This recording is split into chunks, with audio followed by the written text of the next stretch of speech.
Hello friends, welcome to our channel. तो friends, आज के इस वीडियो में हम बात करेंगे हमारी एनटीए यूजीसी नेट पेपर 1 2022 से रिलेटेड जो मॉक टेस्ट सीरीज़ है उसके मॉक टेस्ट 36 के बारे में, जहां पर फ्रेंड्स आज के इस वीडियो में हम डिस्कस करेंगे 8 एमसीक्यूज़ को। तो आप सभी वीडियो का फॉर्मेट जानते ही हैं, तो हम डायरेक्ट अपने फर्स्ट क्वेश्चन पर चलते हैं, जहाँ पर आज का हमारा पहला क्वेश्चन है, the Indian council of social science research was established for dash, यानी कि भारतीय सामाजिक विज्ञान अनुसंधान परिषद की स्थापना किसके लिए की गई थी। फ्रेंड्स, जहां पर हमारी नंबर 1 स्टेटमेंट है स्ट्रेंथनिंग डिफरेंट डिसिप्लिन्स, यानी कि विभिन्न विषयों को मजबूत करने के लिए। सेकंड स्टेटमेंट के अकॉर्डिंग क्या है, प्रमोटिंग रिसर्चेज इन सोशल साइंस, यानी कि सामाजिक विज्ञान में शोध को बढ़ावा देने के लिए। नंबर 3 है enhancing quality of social science as a discipline, यानी कि एक विषय के रूप में सामाजिक विज्ञान की गुणवत्ता बढ़ाने के लिए। नंबर 4 स्टेटमेंट है providing a platform for discussion on social scientist concerns, यानी कि सामाजिक वैज्ञानिकों की चिंताओं पर चर्चा करने के लिए एक मंच प्रदान करने के लिए। नंबर 5 है supporting seminars and conferences organised by universities, यानी कि विश्वविद्यालयों द्वारा आयोजित संगोष्ठियों और सम्मेलनों का समर्थन करने के लिए। फ्रेंड्स, कोड आप अपनी स्क्रीन पर देख सकते हैं और इस वीडियो के नीचे कमेंट करके हमें 10 सेकंड के अंदर करेक्ट कोड बता सकते हैं।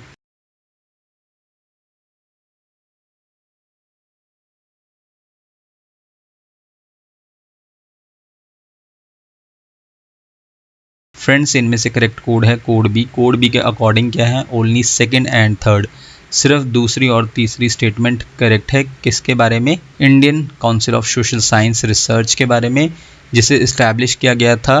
नंबर 2 प्रमोटिंग रिसर्चेज इन सोशल साइंस, यानी कि सामाजिक विज्ञान में शोध को बढ़ावा देने के लिए। और number 3 statement enhancing quality of social science as a discipline, यानी कि एक विषय के रूप में सामाजिक विज्ञान की गुणवत्ता बढ़ाने के लिए है। Indian council of social science research इसे इस्टेब्लिश किया गया था। इसके अलावा फ्रेंड्स, हम अपनी इनकरेक्ट स्टेटमेंट्स को भी देख लेते हैं। सबसे पहले हमारे पास नंबर 1 जो की स्टेटमेंट थी वो इनकरेक्ट स्टेटमेंट है इस क्वेश्चन के लिए, जहां पर फ्रेंड्स स्ट्रेंथनिंग डिफरेंट डिसिप्लिन्स, यानी कि विभिन्न विषयों को मजबूत करने के लिए नहीं है Indian council of social science research. Then इसके बाद फ्रेंड्स 4th स्टेटमेंट भी इनकरेक्ट थी, providing a platform for discussion on social scientist concerns, यानी कि प्रोवाइड करना एक प्लेटफॉर्म डिस्कशन के लिए। और किस पर डिस्कशन की जाएगी? सोशल साइंटिस्ट के जो कंसर्न्स हैं, चिंताएं हैं, उस पर डिस्कशन करना, उसके लिए प्रोवाइड करना एक प्लेटफॉर्म। तो ऐसा भी नहीं करता है Indian council of social science research. और इसके अलावा जो इनकरेक्ट स्टेटमेंट थी नंबर 5th स्टेटमेंट, सपोर्ट करना सेमिनार्स को और कॉन्फ्रेंसेस को जो कि ऑर्गेनाइज किए गए हैं यूनिवर्सिटीज़ द्वारा, तो ये भी फंक्शन नहीं है किसका? Indian council of social science research का। इसके बाद फ्रेंड्स इस क्वेश्चन को हम थोड़ा डिस्कस कर लेते हैं। सबसे पहले friends, Indian council of social science research in short ICSSR को इस्टेब्लिश किया गया था कौन से साल? 1969 में। किसके द्वारा? गवर्नमेंट ऑफ इंडिया द्वारा प्रमोट करने के लिए रिसर्च को, यानी कि अनुसंधान को प्रमोट करने के लिए। किस डिसिप्लिन में, यानी कि किस विषय में? सोशल साइंस में, कंट्री में। इसके बाद फ्रेंड्स नेक्स्ट स्टेटमेंट में क्या है कि इसे इस्टेब्लिश किया गया था नई दिल्ली में। कब? 1969 में। और इसके बाद फ्रेंड्स ICSSR प्रोवाइड करता है ग्रांट्स प्रोजेक्ट्स के लिए, फेलोशिप्स के लिए, इंटरनेशनल कोलैबोरेशन के लिए, सर्वे पब्लिकेशंस एट्सेट्रा, इनके लिए प्रोवाइड करता है ग्रांट। कौन?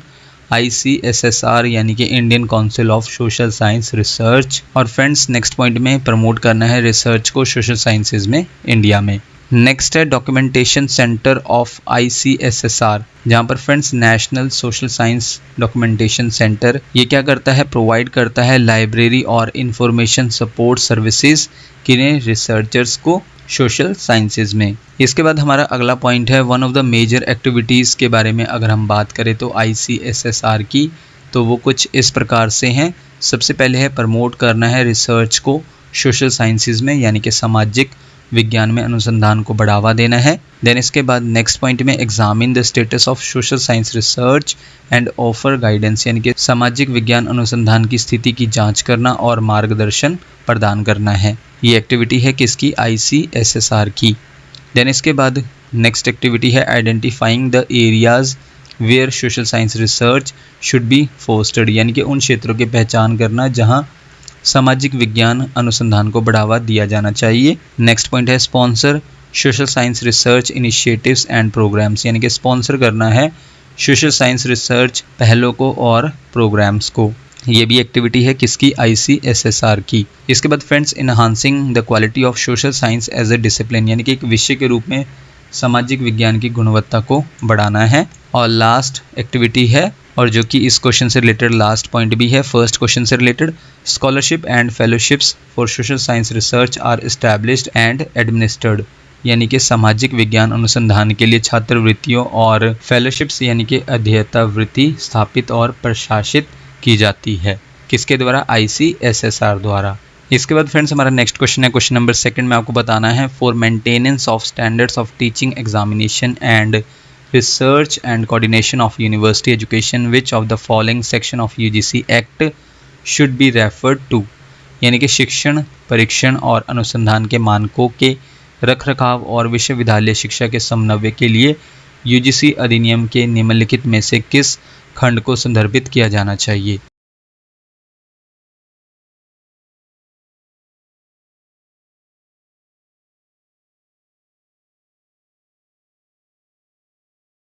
फ्रेंड्स इनमें से वो है option D, section 12 of the UGC act 1956। Next question है क्वेश्चन नंबर 3 में फ्रेंड्स आपको बताना है, विच of the following group of statements in the context of information technology in short IT is correct, यानी कि सूचना प्रौद्योगिकी IT के संदर्भ में निम्नलिखित में से कौन सा कथन समूह सही है। फ्रेंड्स जहाँ पर स्टेटमेंट फर्स्ट के अकॉर्डिंग क्या है, mouse, keyboard and plotter are all input devices. Number 2 statement के according Unix, Windows and Linux are all operating systems. Number 3 statement है, register, cache memory and hard disk are all memory modules. Number 4 statement is monitor, printer and scanner are all output devices. Friends code आप अपनी screen पर देख सकते हैं और इसी video के नीचे कमेंट करके हमें 10 सेकंड के अंदर करेक्ट कोड बता सकते हैं।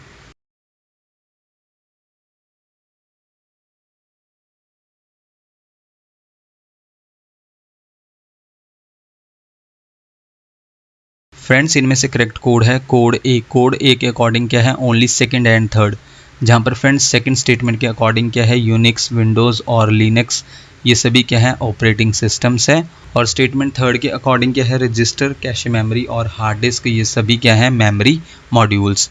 और इसके अलावा फ्रेंड्स जो इनकरेक्ट स्टेटमेंट्स हैं, फर्स्ट और फोर्थ जो है वो इनकरेक्ट स्टेटमेंट्स हैं, जहाँ पर फ्रेंड्स नंबर 1 स्टेटमेंट के अकॉर्डिंग क्या था कि माउस, कीबोर्ड और प्लॉटर ये सभी क्या है, इनपुट डिवाइसेस। जहाँ पर फ्रेंड्स माउस और कीबोर्ड तो इनपुट डिवाइस है, लेकिन प्लॉटर जो है ये एक आउटपुट डिवाइस है, क्योंकि फ्रेंड्स प्लॉटर का यूज़ किया जाता है प्रिंट करने के लिए। और इसके अलावा फ्रेंड्स फोर्थ स्टेटमेंट भी इनकरेक्ट स्टेटमेंट थी, क्योंकि मॉनिटर, प्रिंटर और स्कैनर ये सभी आउटपुट डिवाइसेस बताया गया है स्टेटमेंट 4 के अकॉर्डिंग, जबकि मॉनिटर, प्रिंटर ये दोनों तो आउटपुट डिवाइस है, जबकि स्कैनर जो है इनपुट डिवाइस है। तो दैट्स वाई ये दोनों स्टेटमेंट्स इनकरेक्ट थी। कौन कौन सी स्टेटमेंट्स इनकरेक्ट थी, नंबर 1 स्टेटमेंट और नंबर 4 स्टेटमेंट, और जबकि नंबर 2 और 3 स्टेटमेंट्स ये दोनों करेक्ट हैं। नेक्स्ट क्वेश्चन है फ्रेंड्स क्वेश्चन नंबर 4 में आपको बताना है, विच of the following statements about blog in network communication is true, यानी कि नेटवर्क संचार में ब्लॉग के बारे में निम्नलिखित में से कौन सा कथन सत्य है।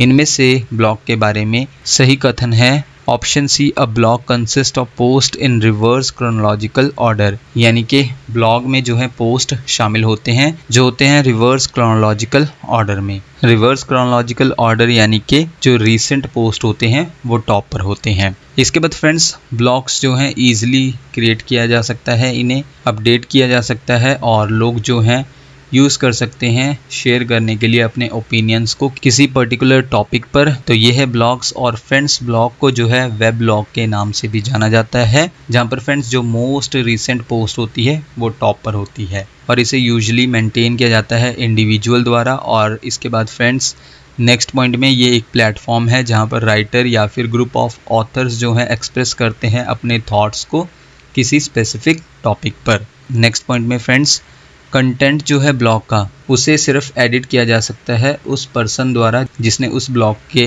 कंटेंट को क्रिएट किया है, उसी पर्सन द्वारा जो है ब्लॉग को एडिट किया जा सकता है। और यहाँ पर जो व्यूअर्स हैं वो सिर्फ एक्सप्रेस कर सकते हैं अपने व्यूज़ को किसके थ्रू, कमेंट्स के थ्रू, ब्लॉग के कमेंट बॉक्स में जाकर। और फ्रेंड्स यहाँ पर कोई रियल टाइम चैट्स नहीं होती है, जैसे कि हम व्हाट्सएप पर चैट कर सकते हैं, तो ब्लॉग्स में ऐसा कुछ नहीं है। नेक्स्ट क्वेश्चन है फ्रेंड्स, क्वेश्चन नंबर 5 में आपको बताना है द NEP यानी कि national education policy 2022 prioritise the increase in the GER यानी कि gross enrolment ratio in pre school to secondary level by 100% by the year dash यानी कि NEP 2020 प्री स्कूल से माध्यमिक स्तर तक GER यानी कि सकल नामांकन अनुपात में किस वर्ष तक 100% की वृद्धि को प्राथमिकता देता है।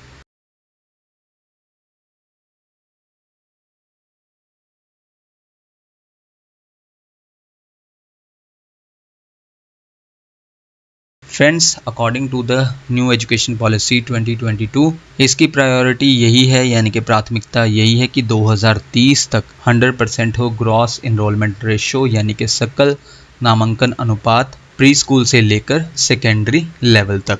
जहां पर फ्रेंड्स 29 जुलाई 2020 को गवर्नमेंट ऑफ इंडिया ने अनाउंसमेंट की थी नई नेशनल एजुकेशन पॉलिसी 2020 की। नेक्स्ट क्वेश्चन है friends, question number 6 which level of teaching is also designated as exploratory understanding यानी कि किस तरह के शिक्षण को खोजपूर्ण समझ के रूप में भी नामित किया जाता है।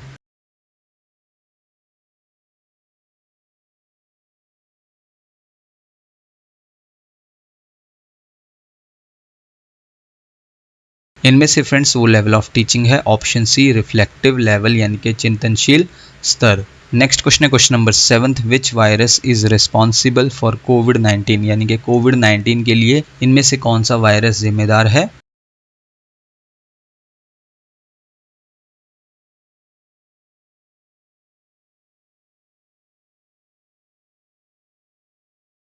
इनमें से वो वायरस है ऑप्शन ए सार्स यानी कि SARS-CoV-2।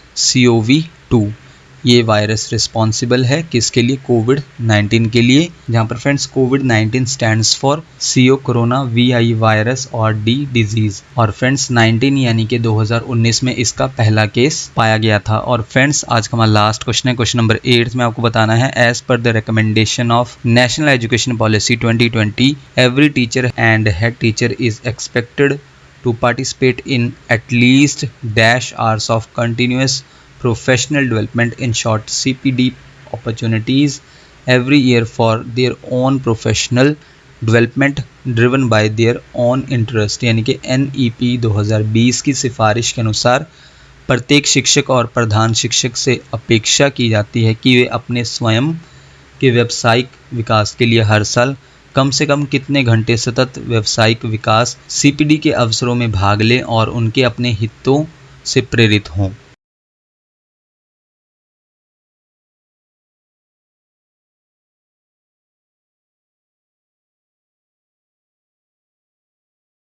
तो फ्रेंड्स वो आवर्स हैं, वो घंटे हैं, इनमें से ऑप्शन बी 50 घंटे। तो फ्रेंड्स ये थी हमारी आज की वीडियो जिसमें हमने 8 MCQs को कवर किया।